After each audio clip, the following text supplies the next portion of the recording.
वैसे भी इस दौर में अभी एक नए पीर लॉन्च हुए हैं, मार्केट में आए हैं, दुल्हन बन करके आए। हाँ, लाल लाल जोड़ा पहने हुए हैं, मेहंदी लगाए हुए हैं, चूड़ियां पहने हुए हैं, दाढ़ी बिल्कुल पकी हुई है, मेरे ख्याल से 80 साल की दुल्हन होगी वो, और लाल लाल दुपट्टा ओढ़े हुए हैं। और जैसे औरतें सब पैसा वैसा इधर रखती है, वो भी यही पैसा रखते हैं ना। अरे तेरी है अल्लाह की पनाह, ये जंगली लोग आखिरकार सुन्नियत के प्लेटफॉर्म से क्यों पैदा होते हैं? मुझे अफसोस इस बात का है। अभी लॉन्च हुए मुफ्ती शमसुद्दीन साहब की ये बड़ी ही खूबसूरत ये बयान लाए हैं, न्यू बयान है। इस वीडियो को पूरा सुने और आगे शेयर भी करें। नहीं, अफसोस उस पागल पर नहीं है, अफसोस उन पागलों पर है जो पढ़े लिखे लोग उस गधे को अपना पीर मानते हैं। यूट्यूब पर मौजूद है जनाब, देख सकते हैं। सलाहुद्दीन अय्यूबी के जमाने में इन्हीं बदबख्त पीरों की शक्ल में ईसाइयों ने इस्लाम का बेड़ा डुबोने में कोई कसर नहीं रखी। ये पढ़िए किताबें, दास्तान ईमान फरोशों की। बड़े नाजुक दौर से हम लोग गुजर रहे हैं, बड़े सोच समझकर कदम उठाने की जरूरत है। एक तरफ तो जमाना हमारा दुश्मन बना हुआ है, दूसरी तरफ इस्लाम का ड्रेस पहन करके पीरी मुरीदी की शक्ल में कौम को लूटने वाले डकैत अनाप शनाप घोर निंदा करते हुए इस्लाम का और मजाक उड़ाते हुए मुसलमानों का ईमान लूटने के लिए दर पे आजार है। आप बचेंगे कैसे? ईमान बचाएंगे कैसे? हालात इतने नाजुक हैं। कल तक पीर किसी को मुरीद करता था, उसका दिल साफ करके अल्लाह वाला बना देता था। आज इस काम के लिए मुरीद नहीं होते हैं। हमने देखा है, इसलिए मुरीद होते हैं, अगर पीर के बारे में किसी ने कुछ कह दिया तो फिर गुंडागर्दी की इंतहा कर देते हैं। हाँ, उसके पीछे पड़ जाएंगे, गाली देना, जो करना सब करेंगे। अल्लाह की शान में गुस्ताखी करने वाले के लिए इनके मुंह में दही जम जाता।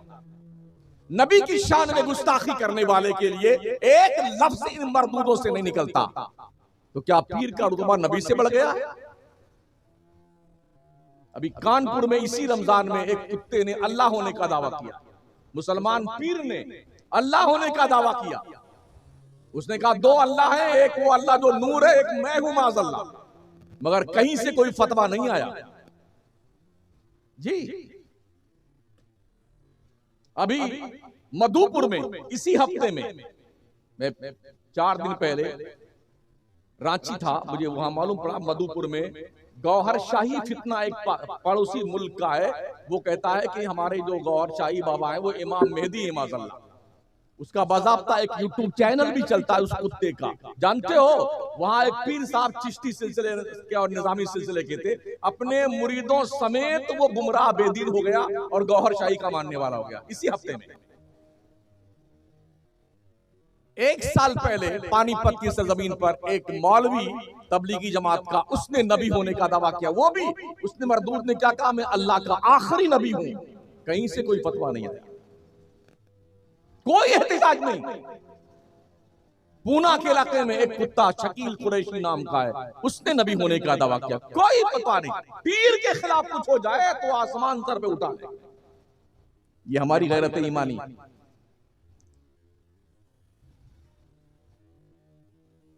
जबकि इस्लाम का तकाजा ये, खून में नहाओ, जख्म सहो, सर फिदा करो, जब वक्त आए दीन पे यूं हक अदा करो। अगर गर्दन कटाने की बारी आ जाए दीने मुस्तफा के लिए तो परवाह मत करना, इसका नाम इस्लाम है। तो हम बहुत बिगड़े हुए हैं साथ, हमारी खलवतें भी बहुत खराब हैं, हमारी जलवतें बहुत खराब हैं। हम सफर में बिगड़े हुए हैं, हजर में भी बिगड़े हुए हैं। कहीं भी हम इस लायक नहीं है कि अल्लाह के दरबार में कोई एक नेकी पेश कर सके कि ये हमारी नजात का जामिन बन सकती है। हर नेकी फाल्ट हमारी है। तो हम बहुत मुख्तसर उम्र लेके आए हैं। 70-80 साल तक पहुंचते पहुंचते आदमी अपने घर का रास्ता भूल जाता है, उसके बाद मर जाना होता है। प्लान कितना होता है, ओहो, बिल्डिंग, जमीन, जायदाद, प्रॉपर्टी, नकाद वगैरह वगैरह, हिसाब किताब से पैसा जमा करता है। जैसा लगता है ना कि कई 100 साल की उम्र लेके आया बंदा दुनिया। जो लोग हैं वो क्या सोचते हैं, अरे यार अगर मर गया मैं तो इस दुनिया का क्या होगा, इस दुनिया का कुछ नहीं होने वाला है, अब आपका ही होगा जो होगा। हाँ, मर के तो देखिए आपका क्या होता है। आपसे पहले भी जो मर गए ना लोग, वो भी यही सोचते थे मेरे मरने के बाद दुनिया का क्या होगा, दुनिया का कुछ नहीं हुआ, वही होगा जो मंजूर खुदा होगा। आप दुनिया के बारे में मत सोचिए, अपने बारे में सोचिए कि आपने मरने के बाद अल्लाह के दहलीज पर हाजिर होने का, जवाबदेह होने का क्या प्लान तैयार किया है, इसकी सोच बताइए। आपने नमाजें पढ़ी या सिर्फ जुम्मा जुम्मा टिकाया है, या सिर्फ ईद बकरीद की नमाज पढ़ी है? हमें यार खाना पीना जिंदगी जीना ये तो जानवर भी करता है, आप कर रहे हैं तो क्या कमाल की बात कर रहे हैं। कीड़े मकोड़े भी करते हैं, कुत्ते बिल्ली भी अपने बच्चों को पालते हैं। आप हजरते इंसान हैं और जनाबे मुसलमान हैं, आपकी जिम्मेदारी सबसे सुपीरियर है। सिर्फ तन्हा अच्छे मत बनिए, आपका माहौल भी अच्छा होना चाहिए। जिस बच्चे के गार्जियन है वो बच्चे भी आपके अच्छे होने चाहिए। जो बेगम आपके निकाह शरीफ में आई है वो भी अच्छी होनी चाहिए। जिस मदरसे में आप पढ़ाते हैं वो मदरसे के बच्चे भी अच्छे होने चाहिए। पढ़ाने वाला मौलाना भी अच्छा होना चाहिए, जिम्मेदारी संभालने वाली कमेटी भी अच्छी होनी चाहिए। ये सारा माहौल जब अच्छा होगा तब आप अच्छे कहे जाएंगे। मैंने सुना लोग कभी हजरत फरमा रहे थे कि सालिसा तक यहाँ तालीम है, मिफ्ताहुल उलूम में बच्चियों की भी तालीम होती है। लॉकडाउन से मामला जो डिस्टर्ब हुआ है तो अब तक नहीं संभला है। मैं गुजारिश करूंगा माहौल संभालिए, मदरसों को जिंदा कीजिए, इसलिए कि दुनिया इसे मुर्दा करने पे तुली हुई। आए दिन अखबारात की शय सुर्खियां पढ़ने को मिलती हैं, इतने मदरसे बंद कर दिए गए, इतने बुलडोजर चला दिए गए, इतने का नंबर आने वाला है, इतने की जांच प्रक्रिया शुरू हो गई है। तो कम अज कम आप तो सुधर जाओ और अपने मदरसों को बाज़ाब्ता तौर पर कानूनी प्रक्रिया झेल करके एक मजबूत और मुस्तहकम प्लेटफॉर्म आपका होना चाहिए। मदरसे सिर्फ पेट पालने के लिए नहीं होते हैं, यहां से अफराद तैयार कीजिए। बच्चे पढ़ लिख के हाफिज कारी आलिम हाफिजा कारिया आलिमा बच्चियां बने, ताकि ये पढ़ लिख कर निकलने वाले बच्चे और बच्चियां एक अच्छे माहौल को शानदार खूबसूरत बनाने में अहम किरदार अदा करें। ये मदरसे इसलिए होते हैं, ये भी ध्यान रखें। कमेटी के लोग भी मौजूद हैं, पढ़ाने वाले भी मौजूद हैं। कमेटी और मुदर्रिसीन में तालमेल होना बहुत जरूरी है। कमेटी की जिम्मेदारी है कि वो पढ़ाने वाले मुदर्रिसीन की कदर करें, इज्जत करें, और पढ़ाने वाले मुदर्रिसीन की जिम्मेदारी है कि वो अपनी जिम्मेदारी अल्लाह रसूल की जिम्मेदारी महसूस करते हुए पूरी करें। खयानत न करें पढ़ाई करने में कि बैठ जाएं लेके मोबाइल और 24 घंटा लिए मोबाइल बैठे रहे। सदर मुदर्रिस जो भी यहाँ के हैं, शायद स्टेज पे नहीं है अभी, हैं ये बैठे हुए, जब भी मुदर्रिस दस्तखत करने आए ना उसके मोबाइल और आप अपने मोबाइल ऑफिस में जमा कर दीजिए जब तक बच्चे के पढ़ाने का वक्त है। इसलिए कि पढ़ाई के वक्त में मोबाइल का इस्तेमाल अपने काम के लिए करना जायज नहीं है शरई नुक्ते नजर से। हमने अपने मदरसे में ही कानून लागू कर रखा है, चुपचाप जमा कीजिए मोबाइल। क्यों हमने किया ऐसा? जब 2-4 बार हमने देखा कि 3-3, 4-4 हाफिज जी बच्चों का सबक सुन रहे थे, एक साथ बिठाते हैं 4-5 हाफिज जी को, तो तुम भी सुनाओ तुम भी सुनाओ, तुम इसका सुन लो तुम इसका सुन लो, वो दोनों आपस में सेटिंग कर लेते हैं और ये करते हैं। सुनने वाले साहब नहीं करते,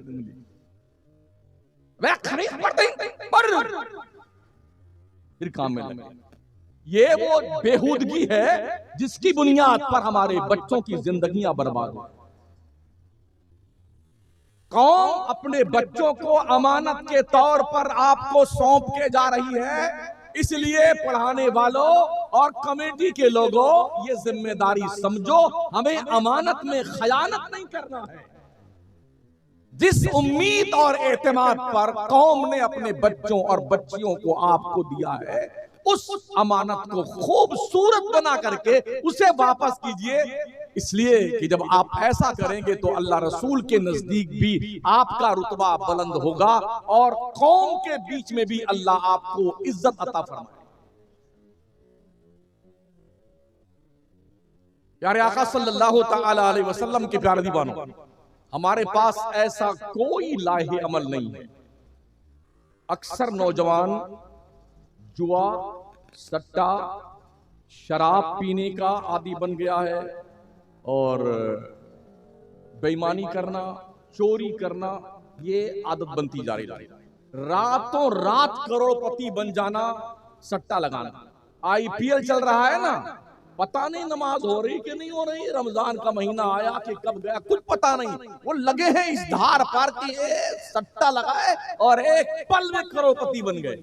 ये जुआ खेलना, ये सट्टा खेलना इस्लाम ने हराम करार दिया है, हराम। इन्नमल खम्र वल मैसिर वल अंसाब वल अज़लाम रिज्सुम मिन अमल शैतान फज्तनिबूहु लअल्लकुम तुफ्लिहून। कुरान पढ़िए और कुरान को समझिए। सिर्फ नमाज पढ़ने का नाम इस्लाम नहीं है, रोजा रखने का नाम सिर्फ इस्लाम नहीं है, हज्जो ज़कात कर लेने और देने का नाम सिर्फ इस्लाम नहीं है। जिंदगी के हर शोबा में अल्लाह का खौफ आप पर गालिब होना चाहिए, इसका नाम इस्लाम। नजर बचा के चोरी कर लेना, बेईमानी कर लेना, झूठ बोल लेना, किसी की टोपी पहना देना किसी को, ये आपकी दानिशमंदी नहीं, आपकी हिमाकत है। इससे बाज आ जाए। हमने बहुत सारे जो चोर है, चोरी करते हैं ना, मजबूरी में भी कुछ चोर चोरी करते हैं। जब बच्चे पकड़े गए ना चोरी करते हुए, जैसे अजमेर शरीफ में बहुत सारे, दरगाह में बहुत सारे चोर होते हैं, बच्चे छोटे छोटे। आपको पता नहीं होगा कि हाजिरी देने जा रहे हैं और पीछे से छोटे छोटे बच्चे लगे हुए हैं, आपको डाउट होता नहीं है और आपकी पॉकेट साफ कर जाते हैं। जब पकड़े गए ना बच्चे और उनसे पूछा गया कि तुम चोरी क्यों करते हो, तो उनका जवाब क्या था, मेरी माँ बहुत बीमार है, इलाज के लिए मेरे पास पैसे नहीं, मेरे बहन की शादी है, मेरे पास पैसे नहीं, बाप मर गया है, मैं क्या करूं।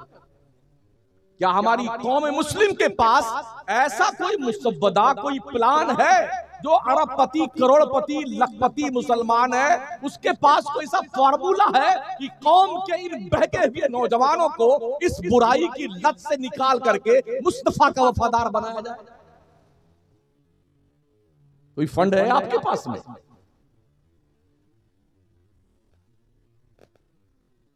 दूसरों के पास तो इसका फंड है, हमारे यहां फंड इसका नहीं। सुन्नियों के यहां, हमारे यहां फंड किसका है? कव्वाली का। हाँ, एक एक जिले में कम से कम नहीं तो 150-200 बुजुर्ग का उर्स तो होता ही होगा। कोई खेतारी में लेटे हुए हैं, कोई इमली के पेड़ के नीचे लेटे हुए हैं, कोई बरगद के पेड़ के नीचे लेटे, कोई पोखरा वाले बाबा है, कोई तालाब वाले बाबा है, और इनके उर्स करने में लाखों लाख रुपए हमारी कौम के सठियाए हुए लोग, लखपति, करोड़पति सेठ अपनी तिजोरियां खोल देते हैं बाबा का हुल्लुस करने के लिए। ये पैसे इकट्ठा करके कौम के मुस्लिम बच्चे जो चोर, उचक्के, डकैत बन रहे हैं, शराबी बन रहे हैं, जुआरी बन रहे हैं ना, इन बच्चों की मदद करके इन्हें सच्चे और अच्छे बनने के लिए मुमिद्दो, मुआविन साबित हो, ये आपकी जिम्मेदारी है। लेकिन हमारी तवज्जो इस तरफ नहीं जाती, हमारी सोच ऐसी नहीं है।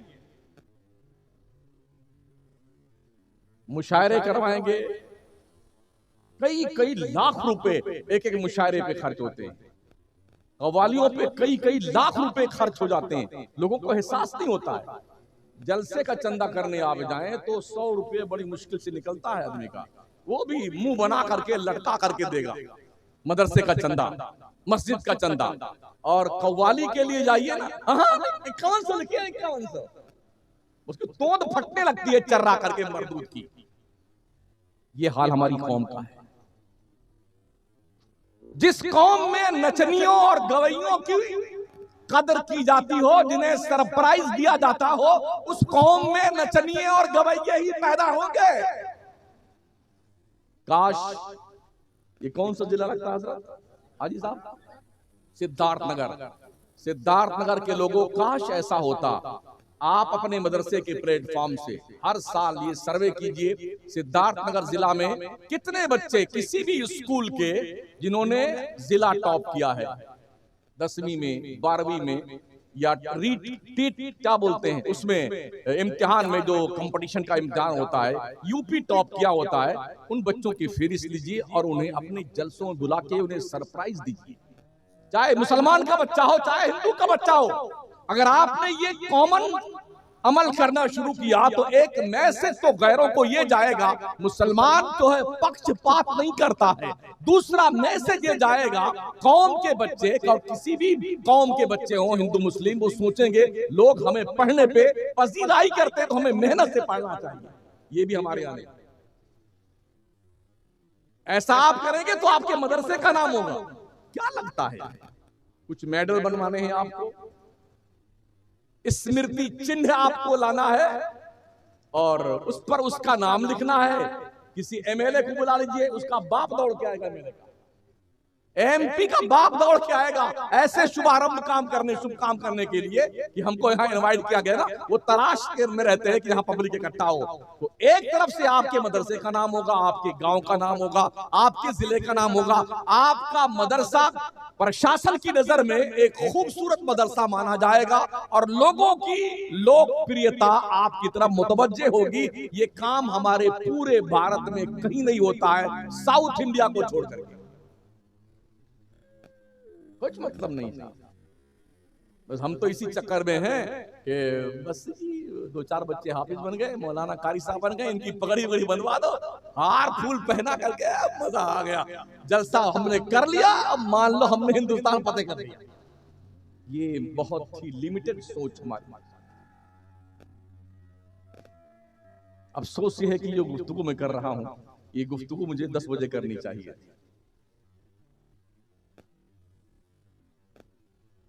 आधी से ज्यादा कुर्सियों को मैं तकरीर सुना रहा हूं।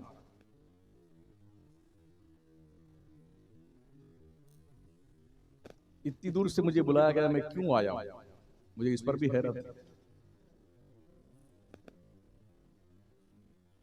अगर हम कुछ सबक आपको ना दे सके, कुछ बता ना सके, कुछ समझा ना सके, तो फिर हमारे आने का क्या मकसद होता? आने पे पैसे खर्च होते ना।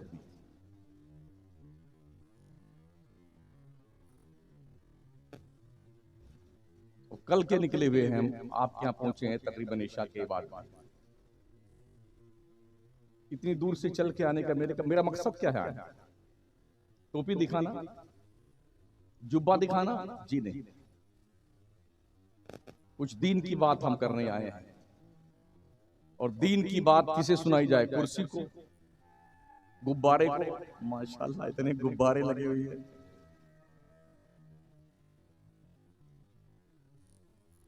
प्रधान जी इस बात का ख्याल रखिएगा, आइंदा कभी किसी भी आलिम को बुलाइए ना, बहुत ही छोटा जलसा कीजिए, पैसा कम खर्च कीजिए, जो पैसा बचे उसे मदरसे में लगाइए। अभी तो मदरसे में शायद प्लास्टर भी पूरा ढंग का नहीं हुआ है, बाकी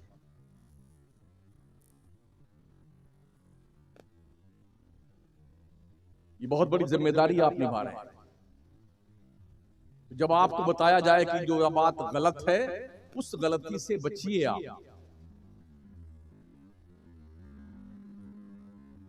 अल्लाह का वादा है, इन तंसुरुल्लाह यंसुरकुम व युसब्बित अक़दामकुम। अगर तुम अल्लाह की मानोगे तो अल्लाह तुम्हारी मानेगा, अगर तुम अल्लाह की मदद करोगे अल्लाह तुम्हारी मदद करेगा। अल्लाह तुम्हारे पैर में इस्तिक़लाल पैदा कर देगा, दुनिया तुम्हें हिला नहीं सकेगी। ये अल्लाह का वादा। हमें कोई परवाह नहीं। अल्लाह के नबी अलैहिस्सलाम फरमाते, जो शख्स फजर की नमाज पढ़ लेता है वो अल्लाह की हिफाजत में आ जाता है। अल्लाह जिसकी हिफाजत करे, कोई रोंगटा उसका टेढ़ा कर सकता है? रब ने हिफाजत करनी चाहिए ना, तो अपने महबूब की हिफाजत गारे सौर में मकड़ी के जाले से की थी। और अल्लाह ने तबाह करना चाहा तो वक्त के नमरूद को लंगड़े मच्छर से तबाह कर दिया। वक्त के फिरौन को दरिया में डुबो के मारा। कारून जैसे खजाना रखने वाले मालदार को खजाने समेत धंसा दिया अल्लाह ने। शद्दाद जैसे मरदूद को जन्नत बनाने वाले को उसके जन्नत की चौखट पर मलकुल मौत ने पटक के उसे मारा। ये भी दुनिया ने देखा। 1000 साल की उम्र पाने वाले लोग थे। हमारी तो 70-80 के आसपास गुल हो जाती है उम्र ना। शद्दाद 1000 साल की उम्र उसको मिली थी। 1000 औरतें थी उसके निकाह में। इतना बड़ा बादशाह था, उसने जन्नत बना डाली थी अल्लाह के मुकाबले में। और उसने कहा था जब मेरी जन्नत बन के तैयार हो जाए तो मुझसे पहले कोई मेरी जन्नत देखना नहीं चाहिए। जब जन्नत बन के तैयार हुई, वक्त के पैगंबर ने कहा शद्दाद अल्लाह को एक मान, उसकी इबादत कर। उसने कहा अल्लाह को एक मानेंगे, इबादत करेंगे तो क्या मिलेगा? अल्लाह के पैगंबर ने कहा जन्नत मिलेगी। कहा जन्नत कैसी है? उन्होंने जन्नत की कंडीशन बताई कि जन्नत ऐसी ऐसी है, उसमें नहरें, ये वो, बाग बगीचा सब बता दिया। उसने सेम वैसी जन्नत बना डाली। बहुत पैसा था उसके पास में, तो चैलेंज किया वक्त के पैगंबर को, मुझे नहीं मानना अल्लाह को, मैंने जन्नत खुद की बना डाली है। जैसे भी है ना लोग, किसी को भी नमाज, थोड़ा शादी वादी हो जाए तब नमाज पढ़ेंगे, 2-4 बच्चे हो तब दाढ़ी रख लेंगे, अभी रखेंगे तो लोग कहेंगे ये बुढ़ा दिखता है ना। ये कहते हैं हमारे नौजवान, ये बुढ़ा दिखता है। कुछ तो ये कहते हैं कि भाई अगर दाढ़ी रख लेंगे तो शादी नहीं होगी। हमारी भी शादी हुई है, ये जो यहाँ दाढ़ी वाले सब मौलाना लोग हैं इनकी भी शादी हुई है लगभग। दाढ़ी शादी के रास्ते में रुकावट नहीं है। तो शद्दाद ने जन्नत बनाई, अल्लाह के मुकाबले के लिए तैयारी की उस मरदूद ने। तो उसने कहा जब जन्नत बन जाए तो पहले मुझे इन्फॉर्मेशन करना, मैं पहले देखने आऊंगा, कोई मुझसे पहले देखने ना पाए। जब तैयार होकर के बताया गया जन्नत का शुभारंभ कर दीजिए, चल के उद्घाटन कीजिए, तो जनाब घोड़े पे बैठ करके अपने लाव लश्कर के साथ वजीर, अमीर, कबीर सबको साथ लेके चला बेटा। जन्नत के गेट के पास करीब जब पहुंचा तो उसने देखा कि अंदर से एक बुढ़ा डंडा टेकता हुआ बाहर निकल रहा है। इसे बहुत गुस्सा आया शद्दाद को, बदबख्त, मेरी जन्नत मुझसे पहले देख के लौट रहा है।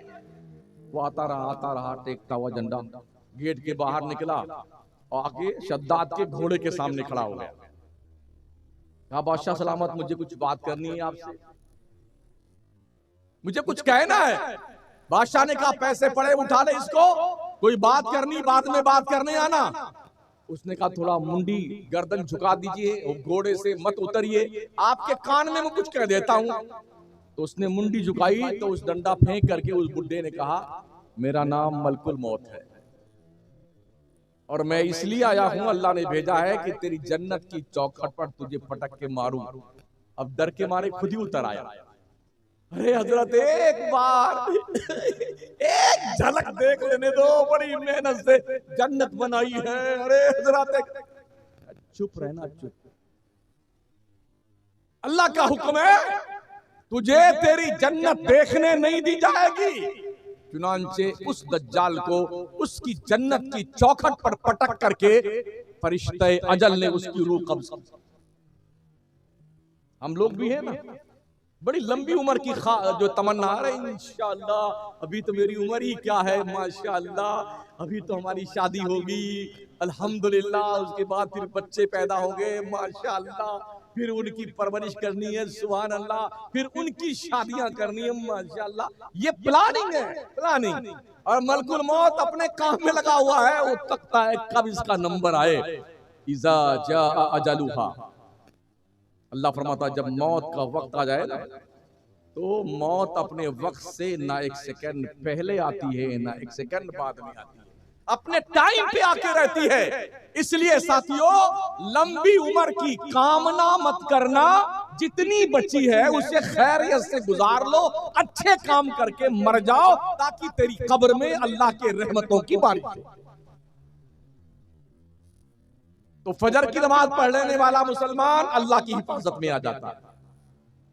जोहर तक, जोहर की पढ़ लेता है तो अस्र तक अल्लाह की हिफाजत में, अस्र पढ़ लेता है तो मगरिब तक अल्लाह की हिफाजत में, मगरिब पढ़ लेता है तो इशा तक अल्लाह की हिफाजत में, इशा पढ़ लेता है तो फजर तक अल्लाह की हिफाजत में। पढ़ता 5 वक्त की नमाज है, मगर फरिश्ता लिखता है कि ये 24 घंटा नमाज पढ़ता रहा है। कितना मुनाफा चाहिए आपको?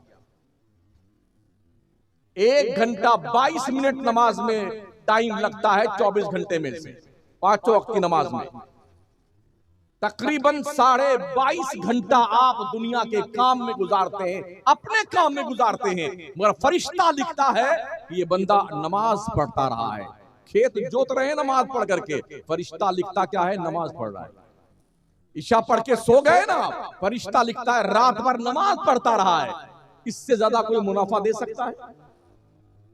आपका रब इतना सखी है, इतना करीम है और इतनी मोहब्बत फरमाता है अपने बंदों से, जितनी मोहब्बत कोई मां भी नहीं करती। बहुत सारे पाखंडी लोग हैं, जाहिल नाजिम जलसों के और जाहिल शोरा, जो कहते हैं हमारे मुकद्दर का फैसला मैदान महशर में पीर साहब करेंगे। कोई फरमा रहे हैं कि मौलाना मैदान महशर में सर पीटोगे अगर पीरों के बारे में कुछ कहा तो। अल्लाह का शुक्र है, सर वो पीटे जिसकी किस्मत का फैसला पीर करता है, मेरे मुकद्दर का फैसला मेरे रब ने करना है। हाँ, मेरा रब वो है जो 70 माओं से ज्यादा अपने बंदों से प्यार करता है। तो जिसकी किस्मत का फैसला कोई पीर करता हो, उसको डरना चाहिए कि अगर हमने कोई गड़बड़ कर दिया तो मारे जाएंगे, दुत्कारे जाएंगे। हमने क्या करना है? हमने अपने सारे काम अपने रब को सौंपे हुए हैं। मेरा रब इन्नल्लाह अला कुल्ली शैइन कदीर, उससे बड़ा पावर वाला कोई नहीं है दुनिया में। और मेरा रब वो है जो फरमाता मा यफ़अलुल्लाहु बिअज़ाबिकुम इन शकरतुम, अगर बंदो तुम मेरा शुक्रिया अदा करो, अल्लाह तुम्हें अजाब देके क्या करेगा? वो इतना प्यार करता अपने बंदे से। मदरसों को ध्यान दीजिए, साथ तालीम पे ध्यान दीजिए, मेहनत कीजिए। सिर्फ हाफिज जी बना करके मदरसों से बच्चों को मत निकालिए, हाफिज साहब को मौलाना साहब भी बनाइए। दुनिया की तालीम सी भी लेस कीजिए अपने बच्चों को, डॉक्टर भी बनाइए, इंजीनियर भी बनाइए, लॉयर भी बनाइए, IAS IPS अधिकारी बनाइए। अब आज की तारीख में ये ज्यादा जरूरी हो गया है कि हमारे बच्चे IAS IPS बनने चाहिए। आधी रोटी खाओ, बच्चों को पढ़ाओ, ये महाराणा के सादात का फरमान है, ठीक है ना? तालीम बहुत जरूरी है। अगर महीने में आप 20 दिन मछली, गोश्त, तीतर, बटेर, मुर्गा खाते हैं ना, एक दिन खाइए, पैसा बचाइए और अपने बच्चों की तालीम पे खर्च, मेहनत कीजिए।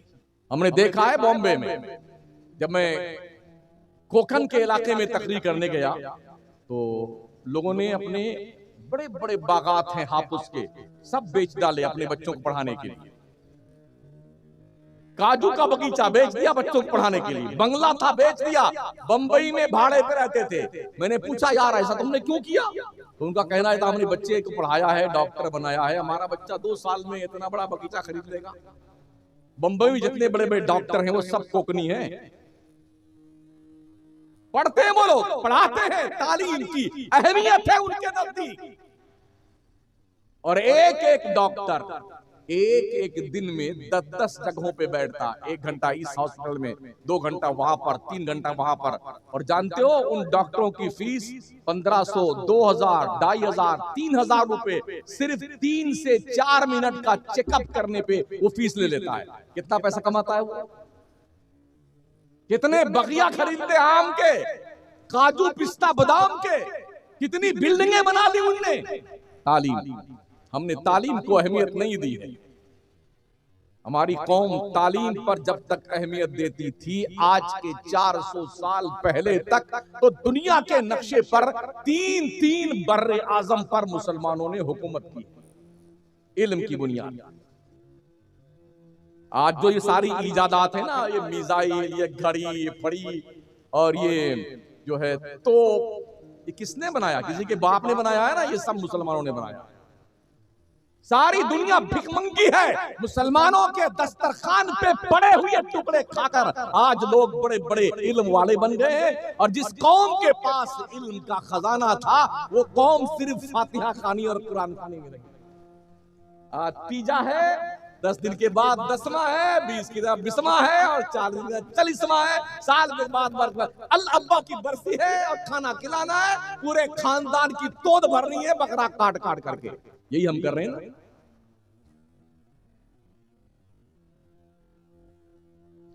बेशुमार इदारों को देखा हमने, बच्चे कुरान की पेटियां सर पे रख करके आज फलाने सेठ के यहाँ उनके अब्बा को बख्शवाने जा रहे हैं, उनकी अम्मा के मजार पे कब्र पे फातिहा पढ़ने जा रहे हैं, कुरान कहानी करने जा रहे हैं। अरे भाई साहब, माँ बाप ने बच्चों को पढ़ने के लिए भेजा है, कुरान खानी करने के लिए नहीं भेजा है। ये जुल्म है बच्चों के साथ में। किसी भी बच्चे को किसी भी आदमी के घर पे कुरान खाने के लिए भेजने की शरअन इजाजत नहीं है। जिसको फातिहा करवाना है मदरसे में लाके देके जाओ, छुट्टी के वक्त में बच्चा कुरान खानी कर लेगा। ये जिम्मेदारी हर मदरसे के मुदर्रिसीन की और कमेटी की है। मगर मामला ये है, लोग कहेंगे अच्छा मौलाना हमारे घर पे नहीं भेजोगे बच्चों को, अब चंदा लेने आ बंबई में रमजान में तो बताएंगे तुम्हें। ये कहता नहीं, हाँ ये सठियाया हुआ सेठ जो है ना, आ जाना चंदा लेना बताएंगे। ये धावस दी जाती है, धावस। अल्लाह ने मान लो तुम्हें मालदार बनाया है तो तुम्हारा कोई एहसान था? जो गरीब है क्या उसका कोई कसूर था कि वो गरीब है? जी नहीं, ये अल्लाह की तकसीम है। अल्लाह कभी दौलत दे के आजमाता है और कभी दौलत लेके आजमाता है, ये ध्यान रखना। अगर आप मालदार हैं तो फख्र मत कीजिए, कहीं ऐसा नहीं है कि तो तेरा रब तेरी आजमाइश कर रहा कि मेरा बंदा दौलत पाकर देखता हूं क्या करता है। और गरीबों अपनी गुर्बत पे मातम मत करना, इसलिए कि अल्लाह के पैगंबर फरमाते हैं एक गरीब और मिस्कीन आदमी अगर इस पर शुक्र अदा करे कि मुझे मेरे रब ने जिस हाल में रखा उसका शुक्र है, अल्लाह के पैगंबर ने फरमाया ऐसा गरीब फकीर कल मैदान महशर में दौलतमंदों से 500 साल पहले जन्नत में जाएगा। अल्लाह के पैगंबर फरमाते हैं अल्लाहुम्मा इनी मिस्कीना व अमितनी मिस्कीना वहशुरनी फी जुमरतिल मसाकीन। ए अल्लाह मुझे मिस्कीनों जैसी जिंदगी दे, ए अल्लाह मुझे मिस्कीनों जैसी मौत दे, ए अल्लाह मेरा हश्र मिस्कीनों के साथ करना। ये दुआ मुस्तफा ने अमीरों के साथ नहीं मांगी है, मिस्कीनों के साथ, गरीबों के साथ, यतीमों के साथ। निजाम कुदरत है। गरीब सोचता है या अल्लाह इतनी दिन से मैं दुआ मांग मांग के थक गया, अल्लाह तेरी रहमत के दरवाजे खुलते क्यों नहीं है? अल्लाह से पूछे अल्लाह क्यों नहीं रहमत का दरवाजा खुलता? नारे तकबीर, नारे रिसालत, औलादे रसूल हुजूर सैयद हसनैन मियां साहब क़िबला, नारे तकबीर, नारे रिसालत। इजाजत है? बैठ। अल्लाह इरशाद फरमाता है वलौ बसतल्लाहु रिज़्क़ा लिइबादिही लबगौ फिल अर्द वलाकिन युनज़्ज़िलु बिक़दरि मा यशा। अल्लाह फरमाता अगर अल्लाह बगैर अंदाजे के लोगों को रोजियां देना शुरू कर देना, हाँ तुम भी मालदार, तुम भी मालदार, तुम भी मालदार बन जाओ, तो अल्लाह फरमाता जमीन का मामला डिस्टर्ब हो जाएगा, निजाम दरहम बरहम हो जाएगा। बंदी जितनी कदर तेरी है ना उसी कदर के मुताबिक अल्लाह तुझे रोजी देता है। तो अगर तुम्हारे पास पैसे कम है ना तो इस पर आंसू बहाने की जरूरत नहीं है, अपने रब का शुक्र अदा कीजिए। जिसके पैसे कम है उसे हिसाब भी कम देना, जी उसे हिसाब भी कल हश्र में कम देना है। अल्लाह के नबी की हदीस मुबारक में मिलता है कि सहाबा में सबसे अखीर में जन्नत में जाने वाले अब्दुर्रहमान बिन औफ होंगे। ये कौन अब्दुर्रहमान बिन औफ? अशरे मुबश्शरा के सहाबी हैं, जन्नती सहाबी, जन्नती। वो 10 सहाबा जिनको अल्लाह के पैगंबर ने दुनिया में ही जन्नती होने की बशारत सुनाई, उन्हें अशरे मुबश्शरा कहा जाता है। उनमें से एक है, मगर दौलत ज्यादा उन्होंने कमाई है। आका फरमाते हैं ये हिसाब देते देते इतना वक्त लग जाएगा कि सबसे आखिर में जन्नत में जाएगा। वो तो हलाल पैसा कमाए थे ना, वहां तो ये तस्वुर भी नहीं है, जायज भी नहीं है तस्वुर कि उन्होंने कोई गलत कमाई की होगी। हलाल पैसा कमाया था। जब उसका हिसाब देने में सबसे लास्ट में जन्नत में जाएंगे, और जिन्होंने अंट संट कमाया है,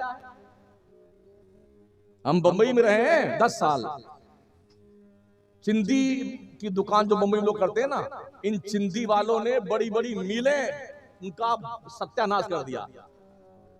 जो मिल का हेड होता था, सुपरवाइजर, उससे मिल करके चिंदी का माल का सौदा करता था और बढ़िया बढ़िया माल उससे रिश्वत खिला करके बड़ी बड़ी मिलें धस गई मुंबई की।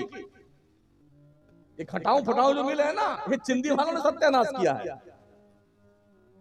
इत्तेफाक ये कि मैं चिंदी वालों के महल्ले में इमाम था। सुरती मोहल्ला नाम जानते हैं आप, नागपाड़ा पे? हाँ, काजीपुरा, 2 टाकी चमड़े वाली गली, उसी में इमाम थे। सारे चिंदी वाले इसी गोंडा हमारे और बस्ती और सिद्धार्थ नगर और संत कबीर नगर, सगीर नगर, सब इधर के हैं सारे।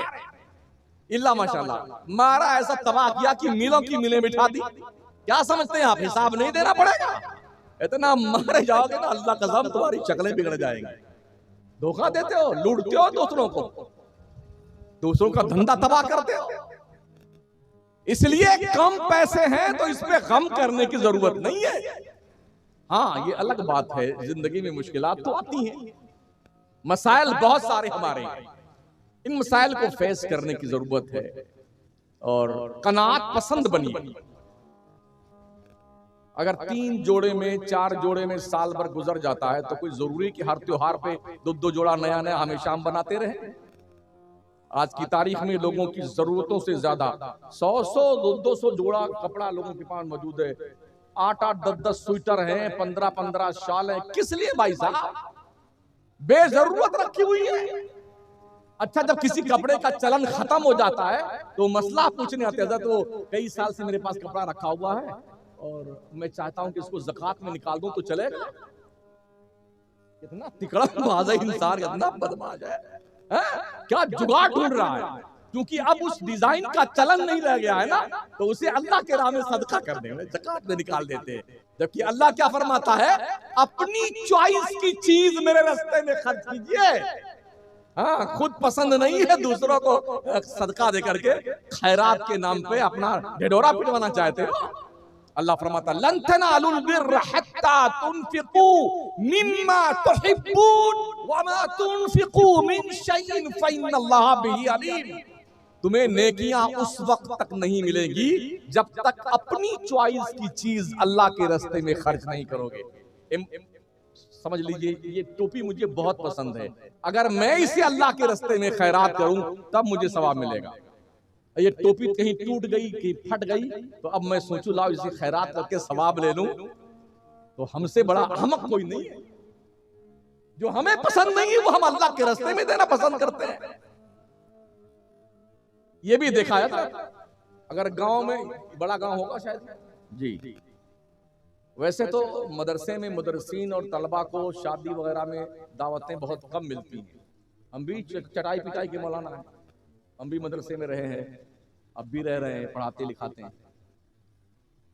ऐसे दावत नहीं देंगे, 10वां 20वां तीजा फातिहा की दावत खूब खिलाएंगे, और शादी का मौका है तब दावत नहीं देंगे। और एक आध देख खाना बच गया तो फौरन फूर करेंगे, प्रिंसिपल साहब मिफ्ताहुल उलूम, अच्छा बच्चे कितने हैं आपके यहाँ? ओ मैं खाना भेजा हूं। तेरी ऐसी तैसी खबीस कहीं के, खाना बच गया तो मदरसे में खाना बेचता, गैरतें तेरी मर गई हैं। पहले से दावत क्यों नहीं दी? इसका मतलब तूने मदरसे के उलमा को और बच्चों को हल्के में लिया है। तुझे शायद पता नहीं, ये बच्चे जब मदरसों के चलते हैं, इनके पैरों के नीचे जिब्रील अपना नूरानी पर बिछाता है। तुमने ये समझा कि हमारा देख का खाना खराब ना होने पाए, एहसान भी कर देंगे कमेटी के ऊपर, मदरसे के ऊपर, और मौलाना साहब हमेशा कहेंगे अरे माशाल्लाह, हाँ, अल्लाह आपको सलामत रखे, एक दिन का खाना का इंतजाम आपने कर दिया। ये चक्कर आपका है। सिर्फ मैयत के वक्त दुआ, खाना मत खिलाइए मौलाना लोगों को, वरना ये रोज दुआ मांगेंगे, अल्लाह आपकी फलाना से मरे तो अच्छा है। हाँ, इसका ये इसका बाप मरेगा तो अच्छा खाना मिलेगा।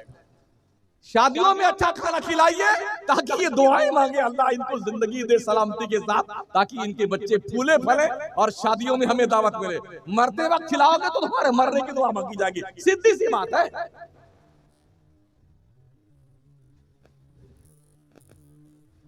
एक ईंट भी मदरसे में अगर आपकी लग गई है ना, तो क़यामत तक के लिए आपका ये सदक़े जारिया है। बहुत कीमती चीज है इल्म साथी। मेरे करीम आका ने यूं ही नहीं फरमाया था उतलुबुल इल्म वलाउ बिस्सीन, इल्म तलाश करो चाहे तुम्हें चीन जाना पड़े। तो क्या वहां पर इमाम बुखारी दरस बुखारी देते थे चीन में? जी नहीं, उस वक्त तो सारे के सारे कुफ्फार और मुशरिकीन थे वहां पे, यहूद व नसारा रहे होंगे।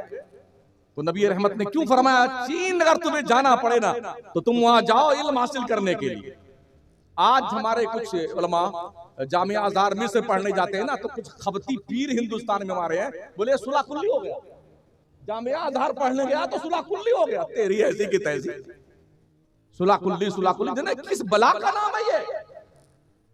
कितने अल्लामा फहामा पढ़ के आके सब सुलह कुल्ली है। इल्म हजरत आदम की वरासत है और हम हजरत आदम के बेटे हैं। बेटे बाप की वरासत जहां मिले बेटे को चाहिए उसे हासिल करे, कहीं भी मिले, स्कूल में, कॉलेज में, यूनिवर्सिटी में, इधर उधर जिधर मिले। हमने यही देखा जब बाप का इंतकाल होता है ना, जितने वारिस लोग हैं फटाफट सारा कागज संभालते हैं। हाँ, वो जमीन का कागज कहाँ है, दुकान वाला किधर है, वो मकान वाला किधर है, अब्बा ने फिक्स डिपॉजिट करवाई थी वो कागजात किधर है, वो लाइफ इंश्योरेंस वाला कागज, ये सारा संभालते हो ना। सब ढूंढते कहाँ कहाँ जमीन लिखाई है, खातादारी तलाश करते हो। यहाँ तलाश करने में मौत क्यों आती है कि हमारे बाप आदम की वरासत इल्म है। दुनिया के नक्शे पे जहां भी इल्म मिले वो आदम की वरासत है, औलाद आदम का हक है उसे हासिल करना चाहिए।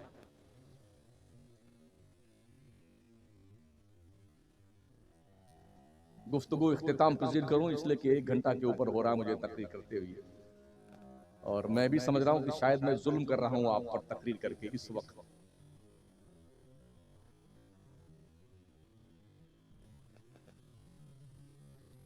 कुछ बच्चे इल्म हासिल करने के लिए या अरबी लैंग्वेज सीखने के लिए हमारे सुन्नियों के कभी नदवा चले जाते हैं, कभी और मदरसे में जाते हैं, तो उन पर भी फतवे लग जाते हैं। जी बोले गया काम से। जब पूछा गया इसका विकल्प क्या है तो कोई जवाब नहीं। किसी को रोकने से पहले उसका विकल्प दीजिए आप। कॉन्वेंट स्कूल में मुसलमानों के बच्चे पढ़ने जा रहे हैं ना, अगर आप रोकते हैं तो रोकने से पहले मिफ्ताहुल उलूम में उसका विकल्प दीजिए आप। हमने उसका विकल्प तैयार किया कि अब वहां मत भेजिए, जो तालीम कॉन्वेंट में दी जाएगी उससे अच्छी तालीम हम मिफ्ताहुल उलूम में देंगे। ये हौसला पैदा करें। सिर्फ रोकना ही किसी चीज का इलाज नहीं है, उसका विकल्प दीजिए आप। प्यारे आका सल्लल्लाहु तआला अलैहि वसल्लम के प्यारे दीवानों, जितनी यूनिवर्सिटियां हैं ना, सुन्नियत के नाम पे एक आध कोई लेक्चरर मिलेगा यूनिवर्सिटी में, जामिया मिल्लिया हो, चाहे JNU हो, हमदर्द हो, मुस्लिम यूनिवर्सिटी हो, इक्का दुक्का कोई सुन्नी मिलेगा, वरना सब दूसरे मकतबे फिक्र के, इस्लाही, फलाही, सल्फी, नदवी, कासमी, मज़ाहरी, मौदूदी, ये सब मिलते हैं। मदरसे में कितने बच्चे पढ़ने आते हैं? 5 से 10% आते हैं। 90% बच्चे स्कूल और कॉलेज पढ़ने जाते हैं, वो वहां पर बेदीन होंगे, कौन जिम्मेदार उनका है? आपके पास इसका कोई विकल्प नहीं है। सिर्फ उर्स मनाने से जिंदाबाद, पीर साहब जिंदाबाद, लंगर जिंदाबाद, फातिहा, इससे कुछ नहीं होने वाला जनाब। और जितने लोग हमारे इस काम में लगे, अल्लाह कसम इतने मारे जाएंगे हशर के मैदान में, इनकी अकलें ठिकाने आ जाएंगी। बेटे कौम को गुमराह कर रखा है इन्हीं सारे कामों में मुब्तला करके। आज इनका उर्स है, परसों उनका उर्स है। अरे भाई साहब, पीर साहब ही है, अल्लाह वो रसूल तो नहीं, माज़अल्लाह। वो कहे हमारा पीर उस पीर से बड़ा है, वो कहे हमारा पीर उस पीर। तेरा ये काम है? हमारा ये कहना अल्लाह सबसे बड़ा है, बाकिया सब छोटे हैं। होना तो ये चाहिए कि पीर जो नसीहत करे उस पे मुरीद अमल करे, ये काम नहीं है। यूट्यूब खोलिए ना, जब पीरों की फहरिस्त देखिए, उसमें ऐसे ऐसे जंगली पीर दिखाई पड़ते हैं कि पूछो मत। वो जो बताया नहीं अभी ने कि एक तो भी नया लॉन्च हुआ है, मार्केट में आया है, मुसा सोहाग पीर, सोहागन पीर। हाँ, इसके अलावा भी किसी पीर को बिठा करके वो पीला चावल का बोरा उसके सर पे उंडेल रहे, उसी में घुसा देता उसको मुर्द। एक बोरा फूल उसके डाल दिया, उस फुलवा के बीच में छुप जाता पीर साहब। ये सब क्या जंगलीपन है यार हमारे। ये 1 कुंटल का चावल और 1 कुंटल गुलाब का फूल, इसका पैसा अगर यहाँ लाके इस मदरसे मिफ्ताहुल उलूम में दे दो तो ये प्लास्टर हो जाएगा इंशाल्लाह। तुम्हारे मरे हुए बाप को सवाब मिलेगा, उस पीर को फूल में डुबोने से कोई सवाब नहीं मिलेगा, ये ध्यान रखना। यहाँ अल्लाह के मेहमान, अल्लाह के रसूल के मेहमान पढ़ते मदरसों में। तो बस ये कुछ तल्ख सी बातें थी। शिकवा अपनों से ही होता है, तो आपसे ही शिकायत हम करेंगे, आपकी ही हमें इस्लाह करनी है। कोई जंगल में जाके जानवरों की इस्लाह तो हम करने वाले नहीं रहे। ये बात तय है, अगर इंसान मेहनत करे तो शेर को भी नकेल डाल के सर्कस में लाके नचाता है। नचाता नहीं चाहता, हाथी को भी ले आता है, मगरमच्छ को पकड़ के ले आता है। मेहनत कीजिए ना। एक तोता 4 साल पहले दिल्ली में 9 करोड़ रुपए बिका हजरत। हाँ, पोपट राजा। कितना गोश्त होता है सुग्गा बामा में? 100 ग्राम नहीं, इतना भी नहीं होता। पुखना समेत जो है 100 ग्राम होता होगा। तो क्या उसके अंदर हीरे जवाहरात जड़े हुए थे? जी नहीं। उस पोपट पर ट्रेनर ने मेहनत की थी, वो दर्जनों बोलियां बोलना सीख गया था। उस बोली की कीमत 9 करोड़ में अगर एक पोपट बिक सकता है, तो अशरफुल मखलूकात की ये औलाद जो बच्चा और बच्ची की शक्ल में मदरसे में पढ़ने आती है, अगर इस पर एक मुदर्रिस ट्रेनर मेहनत करे तो इनके बच्चे कीमती नहीं बन सकते हैं? जरूर बन सकते हैं। बस यही गुजारिश आपसे है, नेक काम करें, अच्छे काम करें, बुराइयों से दूर रहें, नमाजें 5 वक्ता पढ़िए, यही आपका कीमती असासा है। ईमान के डगर पे चलते रहें, किसी के टोह में मत पड़िए, अपने आप को देखिए कि आप कहां तक ठीक हैं। बस अल्लाह कभी आपसे नहीं पूछेगा कि शमसुद्दीन कैसा था। अल्लाह कभी नहीं पूछेगा आपसे कि हाजी साहब कैसे थे, वो काजी साहब कैसे थे। आपके बारे में आपसे पूछा जाएगा। इसलिए अपने आप को सुधारिए और जहां तक हो सके दूसरों के काम आए। अल्लाह तौफीक खैर अता फरमाए। अस्तगफिरुल्लाह रब्बी मिन कुल्लि ज़ंबिन व अतूबु इलैह।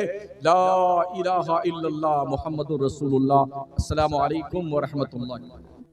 इस वीडियो को लाजमी शेयर और सब्सक्राइब कीजिए और नेकी में हिस्सा लेकर इस वीडियो में आप ज़रूर सब्सक्राइब करके शेयर करके एक प्यारी से कमेंट ज़रूर कर दे और मेरा हौसला अफजाई करे। मिलते हैं अगले वीडियो में। अस्सलामु अलैकुम व रहमतुल्लाहि व बरकातहू।